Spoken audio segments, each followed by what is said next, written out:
pengkhianat sama mereka, sama bapak terutama, sangat keras dia. Kamu aja yang jadi orang Kristen, kamu jangan ajak-ajak saya. Nah, saya ngadu sama Tuhan, apa yang harus saya lakukan? Tapi Tuhan bilang, kamu datang ke rumah, kamu rawat orang tuamu, kamu tunjukkan kalau kamu sudah bukan Ketut Wirnadi yang dulu lagi, kamu sudah berubah. Tunjukkan ada kamu memiliki kasih dari Tuhan, bisa kamu kasih ke orang tuamu. Yang rawat itu awalnya hal-hal yang tidak pernah dia lakukan. Peluk orang tua itu jarang, tidak pernah itu kita peluk-pelukan sama orang tua itu, tidak pernah ya. Tapi dia tuh beranilah cium mereka di depan saudara-saudara yang lain. Harusnya kan saya malu itu ya, karena itu hal yang aneh buat orang Bali itu, cium-ciuman orang tua itu ya, cium-ciuman orang tua itu hal yang aneh itu. Tapi itulah yang mereka senang, mereka ingin dipeluk sama anaknya. Yang cium mereka dan dia bisikin di telinganya, saya bilang, Tuhan Yesus mengasihi Meme.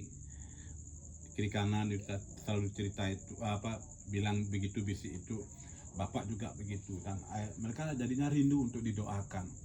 Akhirnya saya terus doakan itu. Akhirnya pada suatu titik itu bapak udah mulai jenuh dirawat sama saya. Mungkin karena dia kasihan sama saya bolak-balik itu. Akhirnya dia bilang, saya udah malas, nggak usah dirawat lagi, kayak masang muka ketus itu. Mungkin itu yang buat saya down juga ya.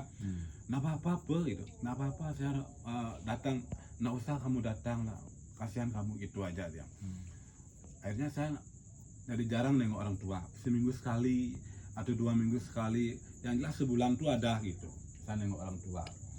Saya tetap bawa dalam doa. Puji Tuhan, saya sudah melupakan bahwa orang tua saya biar cepat diselamatkan, begitulah tiang. Tapi saya tetap bawa dalam doa gitu.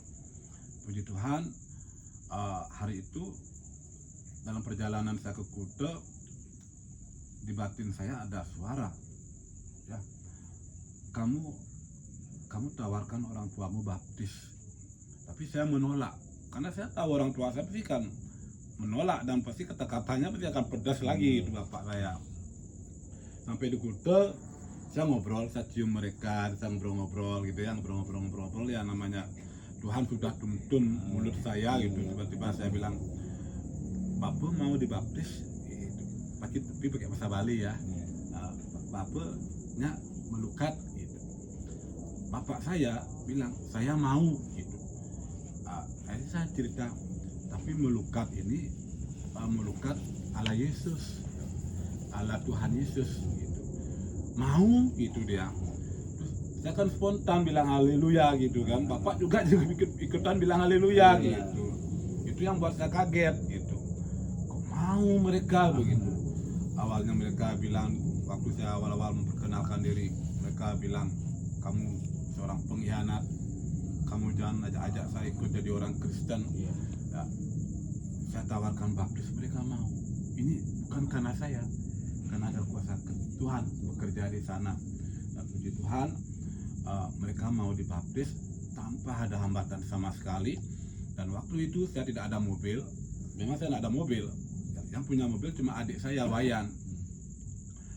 Harusnya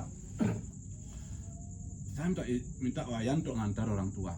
Dia tanya tujuannya apa, orang mau antar ke pantai Mertesari di sana, mau dibaptis. Ya nggak apa-apa, kasih saya uang bensin. Wih, saya senang sekali. Dia nak protes. Dia nak protes. Tapi yang belum berpikir itu Tuhan bekerja di sana. Akhirnya kita berangkat ke Pantai Mertesari dengan saya harus ke sana, ke Kuta dulu, karena bapak kan nggak bisa jalan, pakai kursi roda gitu ya, dimasukkan ke dalam, ibu juga, dan akhirnya mudah-mudahan tidak ada yang menghambat ini gitu. Akhirnya orang tua datang ke Pantai Mertesari, dan kami udah ditunggu oleh pendeta di sana sama keluarganya.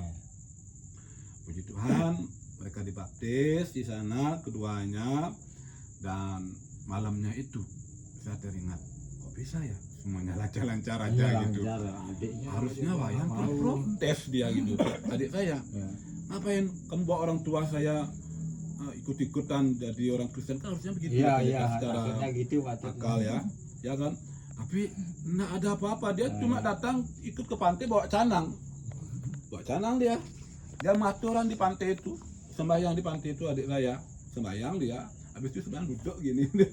Cuman alasannya minta Harusnya kan uang bensin aja. ya uang Udah bensin berapa ya, pun uang ya, bensin mau. aja ya. Yang penting mau diterima. Harusnya dia protes sebenarnya ya, maka kamu bawa bapak atau ibu ikut-ikutan begitu, harusnya dia nak mau nganter gitulah. Iya, itu Puji Tuhan tanpa hambatan Karena hambatan dia lancar mau jadi. ngantar, semua karena ada kuasa Tuhan di sana. Menjadi pengikut Yesus itu bukan karena harus pindah agama, tapi mempercayakan hidup kita kepada Tuhan Iya. untuk kita diselamatkan, karena hanya Dia saja yang bisa menyelamatkan kita. Ya kan? Tadi kita bahas di waktu kita proyek ya, Yohanes 14 ayat 6 ya, tadi kita cerita ya, Tuhan Yesus berkata, akulah jalan kebenaran dan hidup, tidak seorang pun datang kepada Bapa itu ada di surga ya.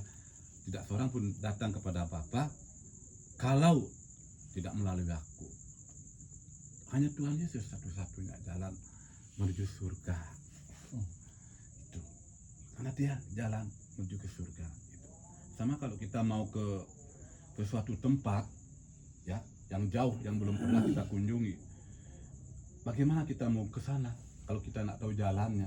Kita butuh orang dari tempat itu untuk datang kepada kita, memberitahu jalannya. Tuhan Yesus sudah datang dari surga untuk menuntun kita jalan ke surga hanya melalui Dia. Karena belum ada manusia yang pernah datang ke surga. Nah, ada yang tahu jalan ke surga. Hanya Tuhan Yesus yang tahu jalan ke surga. Itu yang bisa saya share.